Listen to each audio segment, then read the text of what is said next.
नाजरीन, सैयद अतीकुल हसन का Sydney Australia से सलाम। नाजरीन, जो लोग मीडिया में, सहाफ़त में, जर्नलिज़्म में बतौर सहाफ़ी या किसी भी रोल में काम करते हैं, तो उनके काम की ज़रूरत भी होती है और उनके मिज़ाजन उनके ज़हन में ये ख़्वाहिश होती है कि वो बड़ी से बड़ी शख़्सियत से मुलाक़ात करें, उनसे मीटिंग करें, उनका इंटरव्यू करें और वो आवाम के सामने लेकर आएँ, जिससे उनकी क्रेडिबिलिटी बढ़ती है। तो मेरी मेरी भी वही नौइयत है, वही कैफ़ियत है कि मैंने अपनी सहाफ़ती काम में हमेशा कोशिश की कि मैं ऐसे शख़्स को के इंटरव्यू करूँ, उसको लेकर आऊँ, चाहे जब मैं अखबार में काम कर रहा हूँ, उस वक़्त भी रेडियो पर भी, ऑनलाइन मीडिया पर भी, हमेशा मेरी कोशिश रही। और बहुत से नाम ऐसे होते हैं आपकी एक मीडिया पर्सन के ज़हन में कि उसकी ख़्वाहिश होती है कि वो उनके इंटरव्यूज़ करे और आवाम के सामने लेकर आए। बाज़ दफ़ा तो बहुत मुश्किल होता है उनसे मिलना, लेकिन बाज़ दफ़ा जब ये चीज़ें पूरी होती हैं तो बड़ी एक प्राउडनेस फ़ील होती है, खुशी होती है। तो ऐसी एक शख़्सियत से अल्लाह ताला ने मुझे मिलाया, मैं बहुत खुशनसीब हूँ और मैंने कुछ बात भी की उनसे। और मेरी ज़िंदगी का वो बड़ा एक यूनिक और एक अनोखा और बड़ा पुरमसर्रत मेरे लिए एक मौका था, जो मेरी ख्वाहिश तो थी और हो सकती थी, लेकिन मुझे पता नहीं था कि कभी ये ख्वाहिश पूरी होगी। इसी तरह से बहुत सारे और भी लोग ज़िंदगी में आए, पाकिस्तान के हवाले से, हिंदुस्तान के हवाले से, ऑस्ट्रेलिया के हवाले से, जिसमें सियासी शख्सियात, समाजी शख्सियात, फ़न और अदब की शोरा, आर्टिस्ट और बड़े-बड़े लोगों से जिनके बड़े नाम हैं, उनसे मैंने इंटरव्यूज़ किए पिछले 30-35 साल की सहाफ़ती ज़िंदगी में। अगर हम पाकिस्तान की बात करें तो मोइन अख्तर, उमर शरीफ, मोहम्मद अली, मुस्तफ़ा कुरैशी, बहुत सारे नाम हैं, हिमायत अली शायर, जिनसे लोग मिलना चाहते हैं, जिनको लोग सुनना चाहते हैं और मुझे मौका मिला कि मैंने उनके साथ वक़्त गुज़ारा, मीटिंग की, उनका इंटरव्यू भी किया, अखबार के लिए भी, रेडियो के लिए भी। और फिर अगर हिंदुस्तान की बात करें तो बहुत सारे हिंदुस्तान में फ़न के हवाले से, अदाकारी के हवाले से गोविंदा, अक्षय कुमार, अम, और कई शुअरा बड़े और कई और लोग जिनके मैंने इंटरव्यूज़ किए।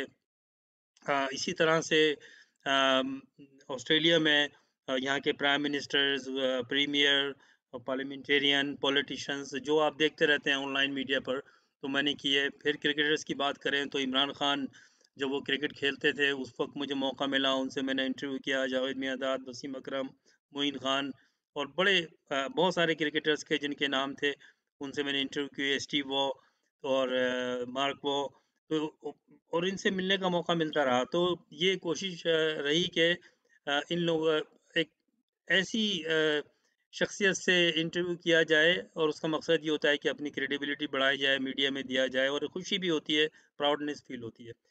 लेकिन इन सब के साथ ही जिस शख्सियत से मैं बहुत ज़्यादा मुतासिर हुआ, उसका नाम दुनिया में अदाकारी के हवाले से, एक इंसान दोस्ती के हवाले से, बहुत सारे हवालों से मुख्तलिफ़ लोग मुख्तलिफ़ तरीके से उनको पहचानते हैं, लेकिन जो एक फ़िल्म इंडस्ट्री का तबका है और मेजॉरिटी में दुनिया में, हिंदुस्तान में, पाकिस्तान में, सब कॉन्टिनेंट में उनको लोग ऐज़ एक टॉप क्लास एक्टर ही जानते हैं, लेकिन बहुत सारे उनके पहलू हैं जो मैंने जब मुलाकात की तो मैंने क्या महसूस किया और कैसी मेरा इम्प्रेशन था, क्या मैंने उनको देखकर सीखा, क्या मैंने उनको देखकर हासिल किया, आज मैं आपके साथ वो शेयर करूँगा।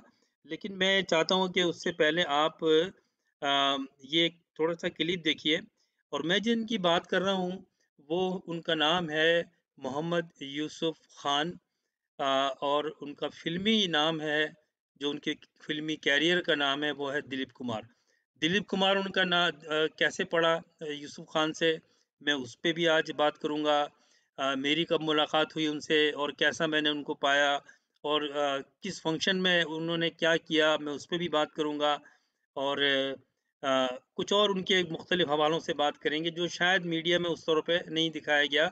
तो मैं एक डिफ़रेंट कोशिश करूँगा कि बात करूँ, जो ऑलरेडी मीडिया में अब आ चुका है। और 7 जुलाई का वो बदकिस्मत दिन था, जब सुबह-सुबह मैंने 7 बजे ये खबर सुनी, तो मैं बहुत शॉक्ड हो गया क्योंकि मुझे बहुत ही ज़्यादा उनसे लगाव था। और उसके कई पहलू हैं, ये नहीं ना सिर्फ़ इसके कि वो एक बहुत बड़े अदाकार थे। उनकी डायलॉग डिलीवरी, उनकी ज़बान पे उनका अबूर, उनके एक्सेंट पे उनका अबूर, जो भी ज़बान में वो बोलते थे। लेकिन इसके अलावा भी बहुत सारे पहलू उनके ज़िंदगी के थे, जो मैंने देखे और जिस पर मैं आज बात करूँगा। अम, पहले तो एक छोटा-सा ये क्लिप मैं आपको दिखाता हूँ, फिर बात करते हैं।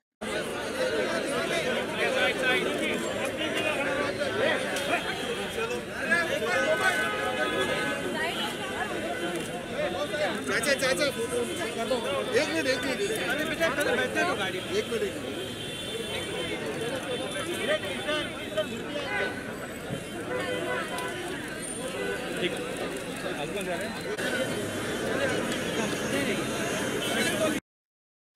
सामीन, ये जो आपने क्लिप देखा, ये यूसुफ खान साहब की, मैं उनको यूसुफ खान कहना बेहतर समझता हूँ। और दिलीप कुमार तो उनका अ, एक इंडस्ट्री का दिया गया नाम था, और हम उस पे भी बात करेंगे कि वो नाम कैसे पड़ा। यूसुफ खान साहब की शख्सियत अदाकारी तक ही महदूद नहीं थी। वो एक बहुत बड़े इंसान दोस्त थे, और उनको अ, ना सिर्फ़ एक बहुत बड़ा हिंदुस्तान की बॉलीवुड की अ, फ़िल्म इंडस्ट्री का एक्टर समझा जाता था, बल्कि उनको कई हवालों से उनकी बहुत ज़्यादा इज़्ज़त थी सब कॉन्टिनेंट में। बहुत कम ऐसे लोग, ऐसी शख्सियत, मैं सिर्फ़ शख्सियत कह रहा हूँ, सिर्फ़ अदाकार नहीं कह रहा, दुन हिंदुस्तान, पाकिस्तान में हैं, गुज़री हैं, या मैं समझता हूँ कोई भी नहीं ऐसी शख्सियत गुज़री, जो हिंदुस्तान और पाकिस्तान में इक्वली रिस्पेक्टेड हो, अवाम में, मुख्तलिफ शोबों में और गवर्नमेंट में भी। और उनको दोनों मुल्कों में, अपने-अपने मुल्क के, उनको जो टॉप अवार्ड्स हैं, वो दिए गए हों। मेरे ज़हन में तो ऐसी कोई शख्सियत नहीं आती, हिंदुस्तान-पाकिस्तान जब से बना उसमें। और हर लेवल पे, हर तबके को मैंने कभी नहीं सुना।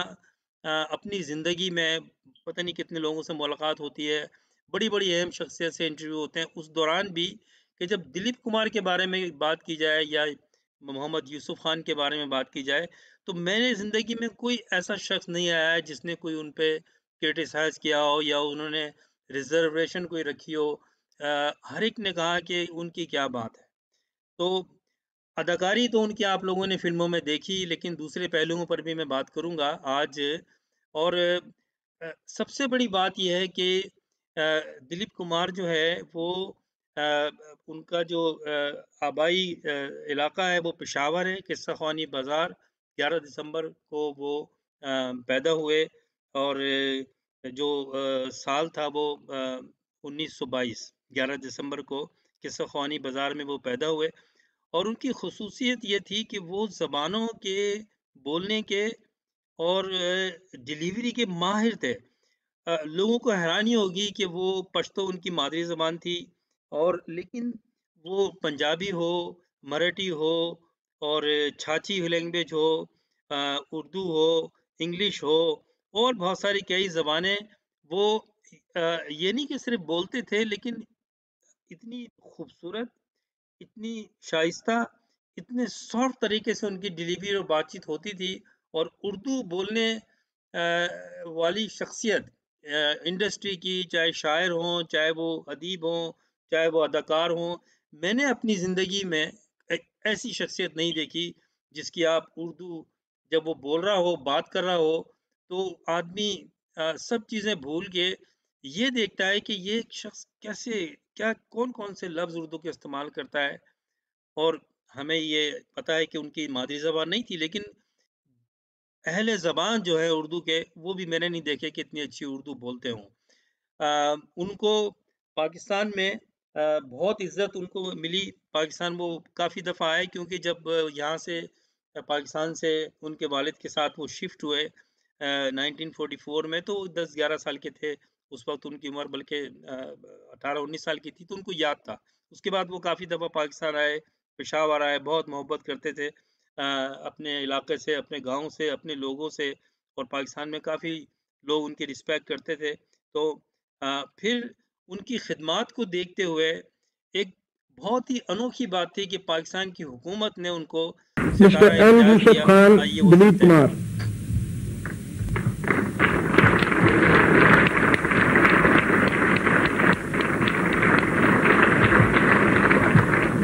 Mr. M. Yusuf Khan Dilip Kumar is a household name in South Asia. He was born in Peshawar on 11th December 1922.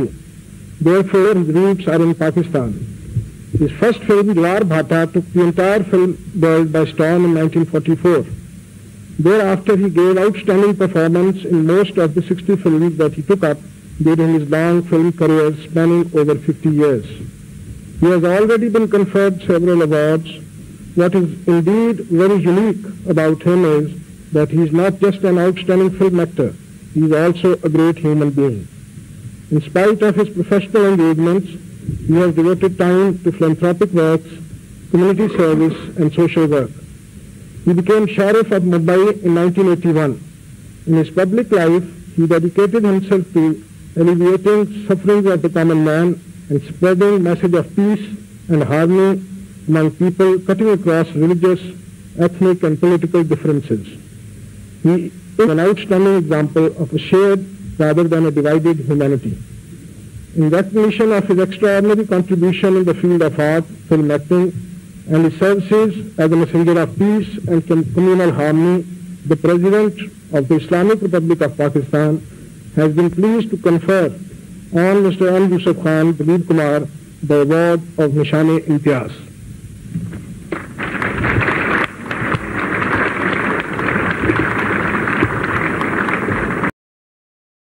रफ़ीक अहमद तारड़ साहब ने उनको निशान-ए-इम्तियाज़ दिया, जो पाकिस्तान का सबसे बड़ा अवार्ड था, और नवाज़ शरीफ की गवर्नमेंट में उनको ये अवार्ड मिला। और ये एक पहला मौका था कि किसी भारतीय शहरी को पाकिस्तान में सदारती अवार्ड या सितारा इम्तियाज़ अवार्ड उनको मिला हो। इसके अलावा हिंदुस्तान में उनका ताल्लुक, वो हिंदुस्तान के शहरी थे, उनको हिंदुस्तान के बड़े 3 अवार्ड उनको मिले। पद्मा भूषण 1991 में मिला, पद्मा अ अ, विभूषण 2015 में मिला, और हिंदुस्तान फिल्म इंडस्ट्री बॉलीवुड के सबसे बड़ा जो अवार्ड था, दादा साहेब फाल्के का अवार्ड, वो उनको 1994 में मिला। दिलीप कुमार के लिए ये ऐसे लोग बहुत कम होते हैं जिनको इक्वली हर शोबे में गवर्नमेंट हो, और 2 ऐसे कंट्रीज़ जो एक पॉलिटिकली राइवल कंट्रीज़ हैं, जिनके दरमियान वॉर हो, उनके शख्सियत पे पाबंदी हो, उनको आने-जाने पे पाबंदी हो, और कई दफ़ा पाकिस्तानी अदाकारों को हिंदुस्तान जाने पे पाबंदी हुई, हिंदुस्तान के अदाकारों को पाकिस्तान पे। लेकिन दिलीप कुमार साहब की जब बात होती थी, तो उसमें सब लोग उनकी बड़ी इज़्ज़त करते थे।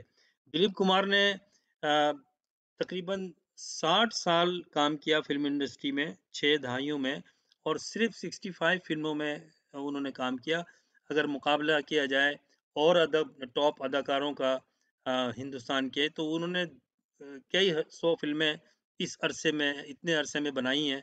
लेकिन वो बड़े सेलेक्टेड फ़िल्में बनाते थे, एक वक़्त में एक ही फ़िल्म में काम करते थे, और उनमें से यानी कि 65 सिर्फ़ फ़िल्मों में से उनको 8 अवार्ड मिले, जो हिंदुस्तान की किसी फ़िल्म इंडस्ट्री के किसी शख्सियत को नहीं मिले हों। ये तो उनका एक अदाकारी का एक जो उनकी फ़ील्ड थी उसकी बात है, और जो उन्होंने फ़िल्में दी और जिन अदाकाराओं के साथ काम किए, वो खुशनसीब समझती थी अपने आप को कि दिलीप कुमार के साथ उन्होंने काम किया। उसमें मीना कुमारी हों, मधुबाला हों, नरगिस हों, फिर राज कपूर हों, और शाहरुख खान को मौका नहीं मिला, लेकिन वो उनकी बहुत इज़्ज़त करते थे। स्टेज हो, जब भी हो, जिस प्रोग्राम में दिलीप कुमार होते थे, तो वहाँ के बड़े-बड़े अदाकार, बहुत सीनियर अदाकार उनको झुक के मिलते थे। और हिंदुस्तान के जो इस वक़्त भी एक टॉप एक्टर हैं, अमिताभ बच्चन, जब उनसे पूछा गया तो उन्होंने कहा कि उनकी क्या बात है, दिलीप कुमार को देखकर तो मुझे अदाकारी का शौक हुआ, और मैंने अदाकारी सीखी।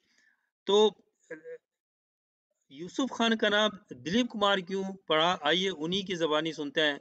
उन्होंने बीबीसी को एक इंटरव्यू देते हुए बताया। हकीकत बताऊं? जी हाँ।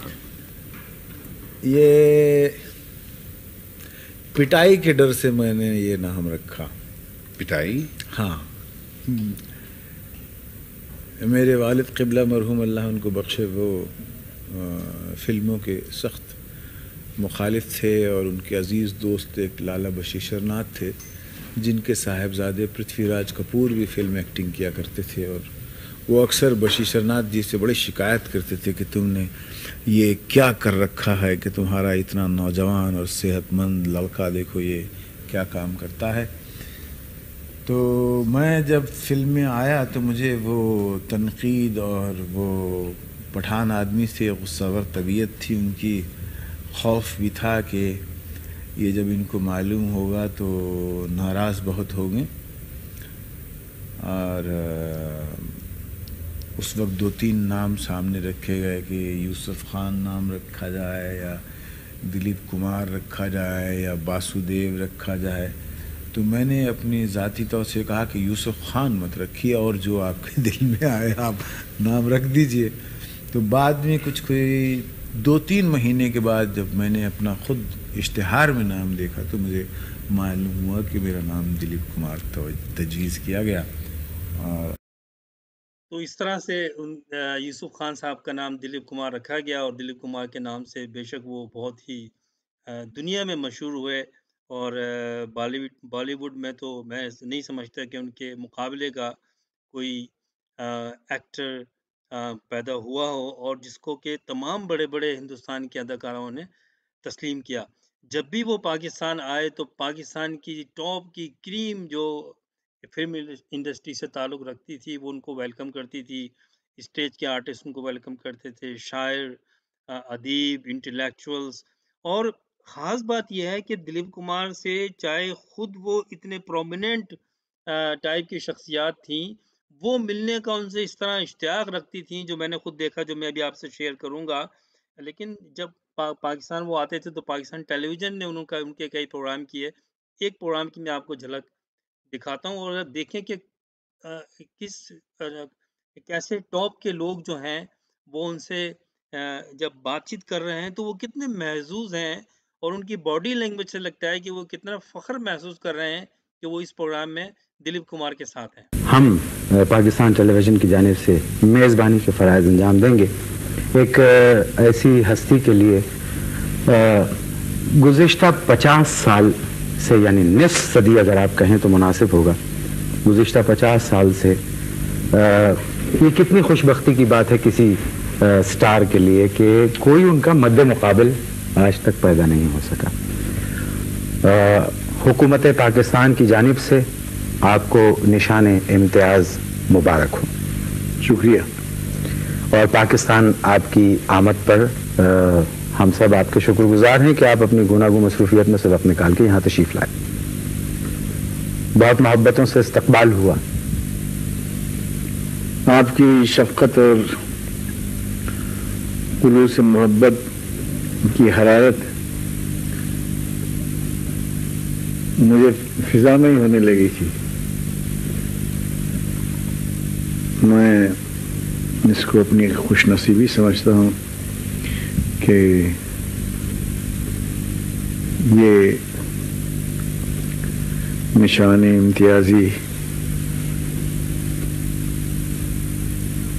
मुझे दिया जा रहा है और मेरे इस पूरे 50 साल की 50 से तो कुछ ज़्यादा ही हुए जी माशाअल्लाह।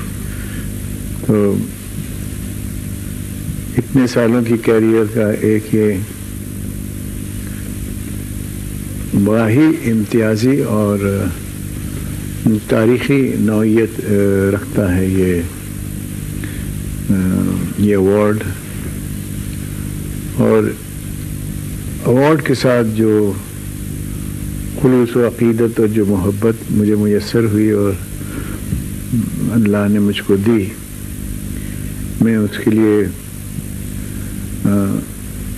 उसका भी शुक्रगुजार हूँ और साथ में अपने तमाम भाइयों का, बहनों का, बच्चों का ये सफ़र ऐसे ऐसे मोड़ लेगा और इतना दूर जाएगा, इसका तो मुझे कोई अंदाज़ा ही नहीं था। और अब हम आज यहाँ इस्लामाबाद में बैठे हैं, मेरे साथ सुनील हैं, मोहम्मद अली हैं, सबिया हैं और हमारे अजीज़ दोस्त शाम की साहबजादी बैठी हुई हैं, साहिरा यहाँ। सबिया भूल गए आप, ये रेबा है। ना करेक्ट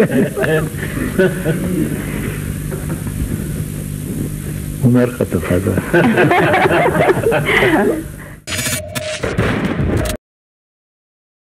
तो ये पीटीवी ने प्रोग्राम किया, उसमें आपने देखा कि पाकिस्तान के टॉप शख्सियात, अदाकार, फिल्म इंडस्ट्री से वाबस्ता, उन्होंने मोइन अख्तर जैसी शख्सियत ने उनका इंटरव्यू किया, और भी लोग उसमें मौजूद थे। और जब ये उनको प्रेसिडेंट अवार्ड मिला और वो वापस गए, ख़ास बात यह है तो हिंदुस्तान में बड़ी चहमागोइयाँ हुई उनके पाकिस्तान सदारती अवार्ड या सितारा इम्तियाज़ मिलने पर, और ये तक बातें हुई कि जी ये इंडिया पाकिस्तान के जासूस हैं, और बहुत ज़्यादा उनके ख़िलाफ़ मीडिया में आया। और उस वक्त बाल ठाकरे शिवसेना का लीडर, उसने बहुत ख़िलाफ़ उनके बात की और कहा कि इनको नहीं अवार्ड लेना चाहिए था और ये इंसल्ट है हिंदुस्तान का, कोई पाकिस्तान जाए और वहाँ सदारती अवार्ड ले रहा है, सितारा इम्तियाज़ ले रहा है, इनको वापस करना चाहिए। दिलीप कुमार ने उसके जवाब में ये कहा कि मुझे अवार्ड मिला, मेरे लिए बड़ी इज़्ज़त की बात है और मैं उसकी कदर करता हूँ। लेकिन अगर एक बहैसियत हिंदुस्तानी अगर किसी लीडर को, अगर वज़ीर-ए-आज़म को, अगर अटल बिहारी वाजपेयी उस वक़्त वज़ीर-ए-आज़म थे, अगर उनको ये लगता है कि मैंने ठीक नहीं किया और मुझे अवार्ड नहीं लेना चाहिए था, तो वो ये अवार्ड मैं उनको दे देता हूँ, वो वापस करें, मैं वापस नहीं करूँगा। आप हुकूमत चाहे तो ये अवार्ड मुझसे लेकर उनको वापस कर सकती है, और जो भी उसमें वो अपनी एक रीज़न बताएँ वो कर सकती है, लेकिन मैं वापस नहीं करूँगा। तो नाज़रीन, हमने देखा कि हिंदुस्तान में जो माइनॉरिटीज़ हैं उनके ख़िलाफ़ बड़ी बहुत दफ़ा चीज़ें होती रहती हैं, उनके ख़िलाफ़ पॉलिटिकली विक्टिमाइजेशन होती है और रेसिज्म की बुनियाद पे विक्टिमाइजेशन होती है। तो उसमें जो मुसलमान टॉप शख्सियात हैं, अदाकार हैं, काफ़ी इंडस्ट्री में बड़े-बड़े अदाकार हैं, हीरोज़ हैं, शाहरुख खान हो या सलमान खान फैमिली हो या और हों, सैफ अली खान हो, वो डरते हैं ये कहते हुए कि अगर हमने थोड़ा-सा भी जो मुसलमानों के साथ जो ज़्यादती हुई है, जो मारा-मारी हो रही है, जो ज़ुल्म हो रहा है, जो तासुब हो रहा है, उस पे बात करेंगे, तो हमारी काम पर असर पड़ेगा, हम पे पाबंदी लग जाएगी, हम अपना काम लूज़ कर देंगे, तो वो कहते हुए झिझकते हैं। लेकिन दिलीप कुमार ने किस अंदाज़ से इस बात को कहा और बड़े फ़ख्र से, और उसके बाद में उन्होंने फिर पॉलिटिक्स भी जॉइन की और वो अम, कांग्रेस में थे। कांग्रेस में उन्होंने रहे, कांग्रेस के मेंबर भी रहे 2000 से 2006 तक वो कांग्रेस में पार्लियामेंटेरियन भी रहे उसके बाद में। और बड़े खुले तौर पे वो जो बात उनके ज़हन में होती थी माइनॉरिटीज़ के लिए, मुसलमानों के लिए, वो करते थे। और दूसरी ख़ास बात जो मुझे इल्म है, बहुत सारी चैरिटी ऑर्गेनाइजेशंस जिसमें ख़ास करके जो मुस्लिम्स को सोशल वेलफेयर एड फराहम करती थीं, वो उसके ना सिर्फ बानी थे, बल्कि उनको माली तौर पे चलाते थे। जिसमें नाबीनाओं की एक फाउंडेशन है, उसके वो प्रेसिडेंट रहे, हमेशा उसको सपोर्ट किया। तो वो ये सारे काम बड़े सीक्रेटली करते थे, उसकी कोई यानी कि उसकी कोई वो प्रमोशन नहीं करते थे उसको अपने तौर पे कि जी मैं कर रहा हूँ ये। कभी उन्होंने उसमें अपने नाम को बहुत पीछे रखा, बस खामोशी के साथ कहते हैं कि जो भी उनके पास जाता था, उनसे कोई मदद की फरियाद करता था, तो वो उनको खामोशी के साथ उनकी हेल्प करते थे। और बेतहाशा लोगों के उन्होंने वजीफे बांधे हुए थे, जिनके माली हालात जो है वो सही नहीं थे। फिर हुआ ये कि मैं अपने काम के सिलसिले में मैं कॉन्ट्रैक्टिंग कर रहा था, और शिकागो में मैं वहाँ पर एक न्यूज़पेपर था जो लॉस एंजलिस से निकलता है अभी भी, पाकिस्तान टुडे, उसका मैं ब्यूरो चीफ था शिकागो में। और उस ज़माने में बोस्निया का मसला चल रहा था और मुसलमानों की नस्लकुशी हो रही थी और मुसलमानों को मारा गया और लाखों मुसलमान शहीद किए गए बोस्निया में, सर्बिया के साथ हो रही थी। तो उसके बाद उसके आफ्टर इफ़ेक्ट्स ये हुए कि वो वहाँ पर उनकी लुक आफ्टर करने के लिए दुनिया में फंड रेज़िंग की गई, उनके लिए इमदाद के लिए, माली इमदाद के लिए। तो अमेरिका में, शिकागो में एक ऑर्गेनाइज़ेशन थी, अमेरिकन फ्रीडम ऑफ मुस्लिम्स। उन्होंने एक प्रोग्राम ऑर्गेनाइज़ किया बोस्नियन मुसलमानों की फंड रेज़िंग के लिए और दिलीप साहब से, यूसुफ खान साहब से कॉन्टैक्ट किया। तो यूसुफ खान साहब ने हामी भर ली और सायरा बानो अपनी वाइफ़ के साथ वो इस प्रोग्राम में आए। और इसके जो मुंतज़मीन थे उन्होंने मुझसे कॉन्टैक्ट किया, मीडिया पर्सन के हवाले से मुझे शामिल किया ऑर्गेनाइज़िंग कमेटी में। तो मेरे लिए एक बड़ी एक्साइटमेंट की बात ये थी कि मुझे एक अपॉर्चुनिटी मिली है कि मैं अगर इस प्रोग्राम में शरीक होऊंगा और फंड रेजिंग करूंगा। ये तो एक अलग बात है कि वो एक नोबल कॉज के लिए हो रहा था, सपोर्ट के लिए, जो लोग विक्टिमाइज्ड हुए हैं मुस्लिम्स, उनकी मदद करने के लिए। लेकिन मेरे लिए सबसे बड़ी जो खुशी की बात ये थी कि मैं एक ज़माने में एक ख्वाब सा होता है ना, इंसान जब देखता है कि भाई ये शख्सियात हैं, इनसे कभी मुलाकात हो जाए, जो एक मेरे ख्वाब ख्याल में भी नहीं था कि कैसे मुलाकात। तो वहाँ पर मेरी मुझे जब ये मिला तो मैंने कहा बिल्कुल मैं करूँगा। तो वो फंड रेज़िंग में $200 का टिकट था और आप ये 1995 की बात है। तो तकरीबन इसको आप अंदाज़ा कर लें कि 25 साल के करीब हो गए। तो उस वक़्त ये काफ़ी पैसे थे, इतने आम तौर पर टिकट के पैसे नहीं होते हैं।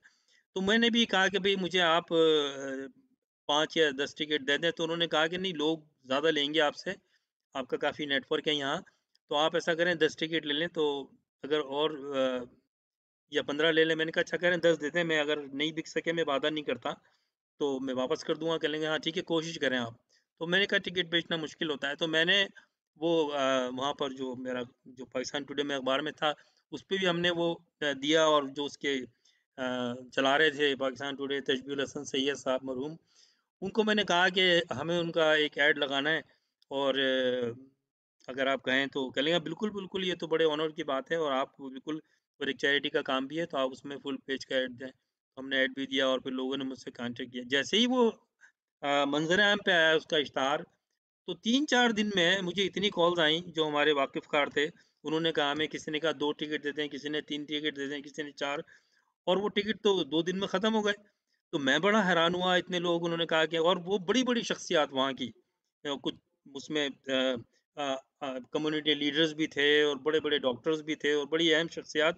उन्होंने फ़ौरन ही टिकट ले लिए, फिर मैंने 10 टिकट और लिए, फिर मैंने 5 टिकट और लिए और वो सारे। तो 1 हफ़्ते में उनका जो शो था वो एक होटल में था, रखा गया था, और शो सिर्फ़ ये था कि उनसे एक मुलाकात थी, उनकी बात सुननी थी और वहाँ पर डोनेशन देना था बोज़नियन मुस्लिम्स के लिए।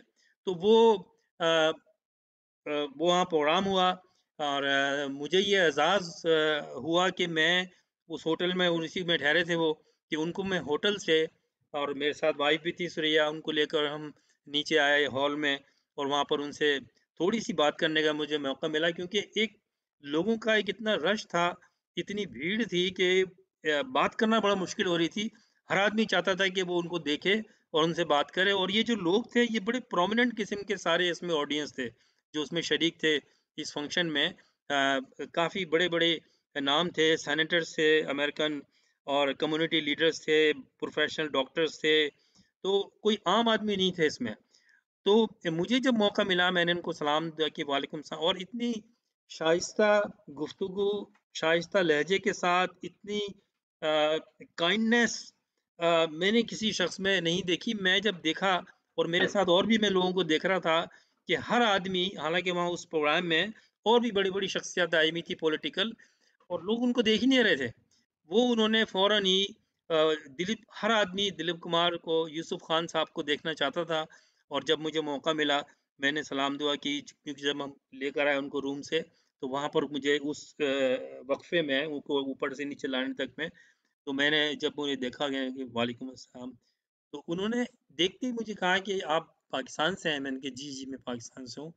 आपने पहचान लिया? कहते भाई पाकिस्तानी जो हैं, उनके चेहरों पे, उनकी बात में एक बड़ी कॉन्फिडेंस होता है, और बड़े हशाश बशाश और बड़े, तो वो आपका जो एक तरीका है वो मैं, क्योंकि मेरा खुद ताल्लुक वहाँ से है, तो मैंने समझा आप पाकिस्तान से ही होंगे। तो मैं वहीं पर ही इतना मुतासिर हुआ, और फिर जब उन्होंने बात की और उस फंक्शन में और कई हमने 2-3 और बातें की, तो उनसे इतना टाइम नहीं मिल सका कि मैं उनसे उनके हालात ज़िंदगी पे या इंडस्ट्री के बारे में बात करता, और मेरे ज़हन में भी नहीं था कि मैं कोई इंटरव्यू कर सकता हूँ उनका या करूँगा। बस उनको मैंने मिलना था और उनकी बात सुननी थी, और और भी कई मीडिया के लोग थे, वो भी चाहते थे कि इनको सुनें। फिर जब वो स्टेज पर आए, इसी प्रोग्राम में वहाँ पर कई इसको इस्लामिक स्कॉलर्स भी थे और बोस्नियन लीडर्स भी थे, सेनेटर्स भी थे, उन्होंने भी खिताब किया। लेकिन जब दिलीप कुमार साहब और या यूसुफ खान साहब जब स्टेज पर आए और उन्होंने बात शुरू की, आप यकीन जानिए नाज़रीन कि कोई 300 के करीब उसमें हॉल में लोग थे, पिन ड्रॉप साइलेंट, और जितने टाइम उन्होंने बात की, उसका पता ही नहीं चला, 1 सेकंड के लिए भी किसी ने मूव नहीं किया और उनकी बातें सुनी। और इस अंदाज़ से उन्होंने गुफ्तगू शुरू की, और मुझे आज तक याद है, क्योंकि मेरी अपनी ज़िंदगी में मैंने बहुत बड़े-बड़े लोगों से मिला हूँ, इंटरव्यू दिए हैं, मैं इतना मुतासिर किसी से हुआ ही नहीं ज़िंदगी में। तो उन्होंने खड़े हुए, जैसे उनका अंदाज़ था, बड़े स्लोली बात करते थे, पॉज़ देकर। उन्होंने कहा कि मैं आज ही पहुँचा हूँ शिकागो, न्यूयॉर्क से फ़्लाइट लेकर। जब मैं फ़्लाइट में आ रहा था, तो मैंने अख़बार लिया और मैं अख़बार पढ़ने लगा, तो मैंने एक न्यूज़ देखी बोस्निया मुसलमानों के लिए, और वहाँ जो कुछ हो रहा है मुसलमानों के साथ। उन्होंने फिर वो न्यूज़ का कुछ हिस्सा सुनाया, अख़बार खोल के बड़े आराम से उन्होंने सुनाया कि ये है। और उसके बाद उन्होंने कुरान के एक आयत पढ़ी अरबी में, कुरान का, बिल्कुल उसी तरह से क़िराअत करके, और फिर उसका लफ्ज़ बाय लफ्ज़ उर्दू में तर्जुमा किया और फिर इंग्लिश में तर्जुमा किया, और उसके बाद ज़्यादा उनकी स्पीच इंग्लिश में थी। और वहाँ पर जो इस्लामिक स्कॉलर्स भी बैठे हुए थे, और बहुत ही बड़े-बड़े काबिल लोग, वो बड़े हैरान हुए, बहुत सारे उसमें, और इस पे बात भी बाद में हुई कि, और मेरे लिए भी एक बड़ी हैरानकुन बात थी कि दिलीप कुमार या यूसुफ खान साहब की जो मज़हब पर, कुरान और हदीस के बारे में जो उनके पास मालूमात थी, और जिस तरह से उन्होंने बयान किया, जिस तरह से उन्होंने कुरान शरीफ की आयतें पढ़ी और फिर तर्जुमा किया उसका इंग्लिश में भी और उर्दू में भी, और फिर उन्होंने बताया कि एज़ ए मुसलमान हमारी कितनी ज़िम्मेदारी बनती है कुरान का हवाला देके, हदीस का हवाला देके, और मुख्तलिफ तारीख़ का हवाला देके कि हम पे इस वक़्त क्या ज़िम्मेदारी है बहैसियत मुसलमान। और उन्होंने कहा कि मुझे जब पता लगा तो मैंने कहा नहीं, मैं आऊँगा इसमें, और वो अमेरिका आए हिंदुस्तान से। तो ये एक बहुत ही ज़िंदगी का मेरी एक अजीब ही, एक बहुत ही अनोखा और बड़ा एक प्राउड मैंने फ़ील किया कि मुझे अल्लाह ताला ने ऐसा मौका दिया कि जो मेरे एक ज़हन में एक तस्वीर थी, वो मुझे हुई, और मैं दिलीप कुमार और यूसुफ खान साहब से, सारा बानो से मुलाकात की हमने। फिर हमने फ़ोटो भी बनवाने की कोशिश की, इतना रश था, और हमने इंडिविजुअली बनाए वो फ़ोटो मेरे। बहुत सारे तो उस वक़्त ज़ाहिर है कि ये ऑनलाइन नहीं था, इलेक्ट्रॉनिक नहीं थी फ़ोटोग्राफ़ी, तो वो प्रिंट होते थे फिर उसको। तो इत्तेफ़ाक से जैसे ही ये न्यूज़ आई, तो ये मेरे पास कुछ फ़ोटो आर्काइव में थे, तो मैंने वो फ़ौरन ही लगा के एक न्यूज़ बनाई, और वो मेरे पास 2-3 फ़ोटो थे जो मैंने फिर वो सोशल मीडिया पे शेयर भी किया, अपने अखबार में भी। तो ये एक अज़ीम इंसान की कहानी थी। बहुत सारे शख्सियात से उनकी मुलाकातें हुईं, जिसमें ख़ास तौर पर सरहद के जो आजकल खैबर पख्तूनख्वा है, और अफ़गानिस्तान के एक बड़े लीडर बाचा खान, उनसे, अब्दुल गफ़ार खान मरहूम, उनसे उन्होंने मुलाकात की हिंदुस्तान में। इसी तरह से जब भी वो आते थे, जो भी पाकिस्तान का हेड ऑफ़ स्टेट्स हैं और गवर्नर्स हैं, वज़ीर आला हैं सूबे के, पंजाब के, सिंध से, सभी इस आसरे में बैठे होते थे कि वो किस तरह से जो है किसी तरह से उनकी मुलाकात हो जाए दिलीप कुमार साहब से, यूसुफ खान साहब से। तो पाकिस्तान बीइंग ए पाकिस्तानी, मैं बताऊँ कि मैंने किसी हिंदुस्तानी अदाकार को, किसी बड़ी शख्सियत को पाकिस्तान से उसका इतना लगाव नहीं दिखा जितना कि यूसुफ खान साहब का था। और यूसुफ खान साहब का इसलिए था कि वो अपने बड़े होश और हवास में जवान थे वो, जब वो पाकिस्तान बना और वो पाकिस्तान आए। और जब ये तक़सीम हुई 1947 में, तो उस वक़्त अ, दिलीप कुमार का, यूसुफ खान साहब का ये प्रोग्राम बना कि वो भी पाकिस्तान आ जाएँ। और क्योंकि नूरजहाँ, मैडम नूरजहाँ भी उस वक़्त बॉम्बे में थीं, वो भी पाकिस्तान आ गईं, और कई और अदाकार और इंडस्ट्री के और शायर बड़े-बड़े, उनमें से उन्होंने फ़ैसला किया कि वो पाकिस्तान वापस आ जाएँ, ख़ास करके वो लोग जिनका ताल्लुक इस सरज़मीन से था। तो यूसुफ खान साहब ने जब फ़ैसला किया कि वो भी पाकिस्तान चले जाएँ अब, तो गवर्नमेंट लेवल पर उनसे बड़ी रिक्वेस्ट की गई। फिर उनके पास वज़ीर-ए-आज़म उस वक़्त नेहरू थे, जवाहरलाल नेहरू। उन्होंने पर्सनली जाके उनसे रिक्वेस्ट की कि इस इंडस्ट्री को आपकी ज़रूरत है, आप जैसे आदमी को, आपको यहाँ क्या मसला है? तो मैं और पूरा हिंदुस्तान आपसे रिक्वेस्ट करता है कि आप पाकिस्तान जाने का फ़ैसला तब्दील कर लें। और फिर उनको तब्दील करना पड़ा। इतना उनके पास, इतनी लोगों की फ़रमाइशें थीं या उनसे दरख्वास्त थी, और हर आदमी हिंदुस्तान में जो था वो कहता था कि नहीं, आपको नहीं जाना चाहिए, और फिर वो नहीं आए। और लेकिन अ, हिंदुस्तान में रहे, बहुत इज़्ज़त मिली हिंदुस्तान में, चाहे किसी की भी हुकूमत हो, चाहे कोई भी पॉलिटिकल सिचुएशन हो, जितनी इज़्ज़त, जितनी, और मुश्किल दौर भी आया, यानी कि 93 की जब बॉम्बिंग केस हुआ, सुनील दत्त के ऊपर केस हुआ, उस वक़्त दिलीप कुमार या यूसुफ खान साहब ने खुल के डिफेंड किया, और कंडेम किया उन वाक़यात को, जब बॉम्बे में मुसलमानों के ख़िलाफ़ एक नस्ली फ़सादात भी हुए उस वक़्त भी। और लेकिन एक ख़ास बात ये थी कि यूसुफ खान साहब पे कोई किसी में हिम्मत नहीं थी कि कोई गलत बात करता। वो, उसकी वजह क्या थी? उनकी अपनी शख्सियत, उनका अपना किरदार, उनकी अपनी फ़िल्म में काम करने के अलावा जो उनकी एक्टिविटीज़ थी, इंसानी दोस्त थे, इंसानी खिदमत की, और जो वो चैरिटी का काम करते थे, और जिस तरीके से वो करते थे बगैर किसी एडवर्टाइज़मेंट के, उस पर हर तबके का, हर नस्ल का, हर मज़हब का इंसान हिंदुस्तान में उनकी इज़्ज़त करता था। और अभी जब उनकी तदफ़ीन हुई, तो उसको बाकायदा बॉम्बे की जो गवर्नमेंट है, उन्होंने सरकारी तौर पे उनको ऑनर दिया, उनकी तदफ़ीन हुई। और ज़ाहिर है कि कोविड का हालात थे, तो इतने लोग नहीं आ सके, लेकिन उनकी उनको दुनिया और हिंदुस्तान बिलख़ुसूस उस वक़्त तक याद रखेगा, जब तक कि हिंदुस्तान की फ़िल्म इंडस्ट्री ज़िंदा है। और उनको एक अज़ीम नाम से, एक यूनिक नाम से, he was the father of the Indian film industry and an institute. वो एक इंस्टीट्यूट थे, उन्होंने बाकायदा ट्रेनिंग हासिल नहीं की, लेकिन एक अल्लाह ताला की देन थी, एक कि उनको इतनी ज़्यादा ज़बानों पर अबूर था, और इतने फ्लुएंटली वो हर ज़बान बोलते थे कि उनको लोग हैरान होते थे कि अच्छा, इनको ये ज़बान भी आती है, इनको ये ज़बान भी आती है। और फिर उनकी इंग्लिश देख लें, उनकी उर्दू देख लें, बड़ी ही टॉप क्लास। तो मैं चाहता था कि मैं यूसुफ खान साहब को ट्रिब्यूट पेश करूँ, फ़ौरन ही जैसे ही मुझे ये पता चला। लेकिन मेरी ज़हनी कैफ़ियत बड़ी अजीब-सी थी कि मैं किस तरह से क्या चीज़ बयान करूँ, क्या चीज़ बयान नहीं करूँ। मैं जर्नली होता नहीं हूँ, मेरी अल्लाह ताला ने टैलेंट दिया है कि मैं कभी स्क्रिप्ट या कोई चीज़ लिखता नहीं हूँ। बस मैं बैठता हूँ सामने, और यही मेरा हाल लिखने का, आर्टिकल्स का है कि मेरे ज़हन में आती रहती हैं चीज़ें, और मैं बात कर देता हूँ। जब वीडियो कर रहा होता हूँ, तो भी मैं कोई स्क्रिप्ट मैंने कभी नहीं बनाया।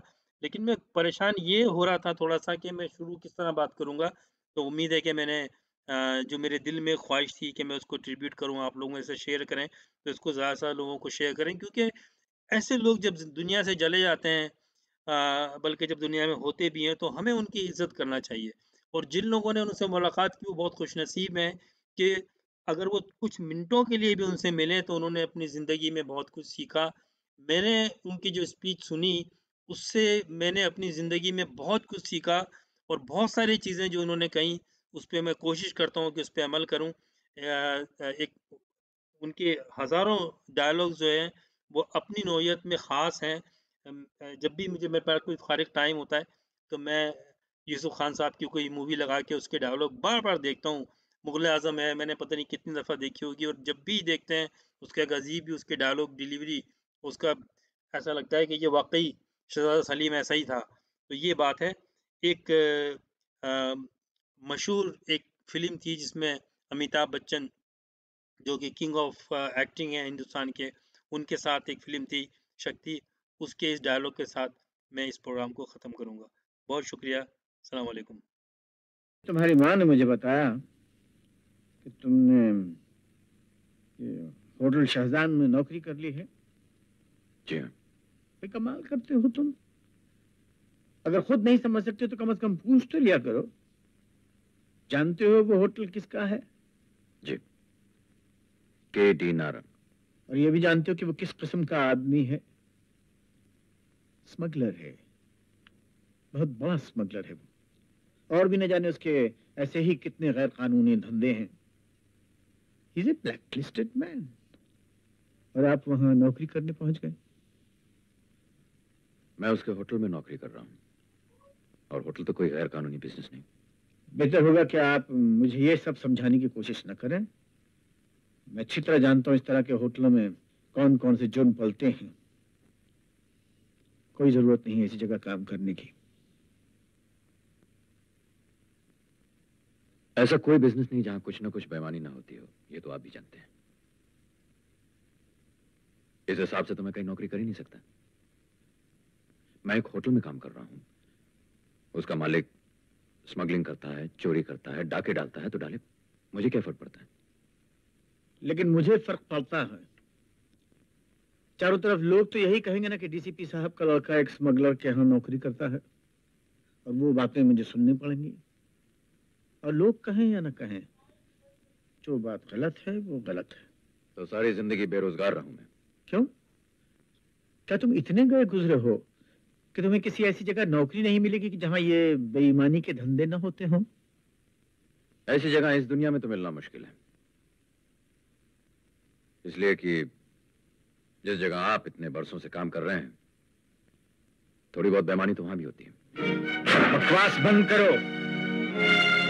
और कानून की हिफाजत करने वालों में और कानून को तोड़ने वालों में तुम फर्क नहीं जानते, तो जाओ अपने दिमाग का इलाज कराओ। क्या हुआ है? किस बात पे इतने नाराज हो रहे हो? अच्छा हुआ तुम आ गई। जरा सुन लीजिए साहबजादे कितनी काबिलियत की बातें कर रहे हैं। अभी तो एक मामूली सी नौकरी दी है उस बदमाश ने, और इनकी वफादारी का यह आलम है कि उसके खिलाफ एक बात तक सुनने के लिए तैयार नहीं है। अगर कल को वो कोई छोटा मोटा एहसान कर देगा तो तुम्हारे लिए तो वो बाप से भी बढ़ के हो जाएगा। उसका तो बहुत बड़ा एहसान है मुझ पर, क्योंकि उस बदमाश ने मेरी जिंदगी उस वक्त बचाई थी जब मेरे अपने बाप ने कानून की हिफाजत के लिए मेरी जिंदगी बचाने से इनकार कर दिया था।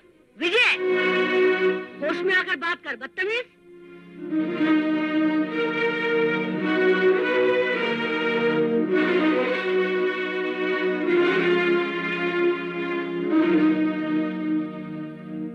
इस बात का अफसोस नहीं है मुझे विजय कि तुमने मुझसे बदतमीजी की है।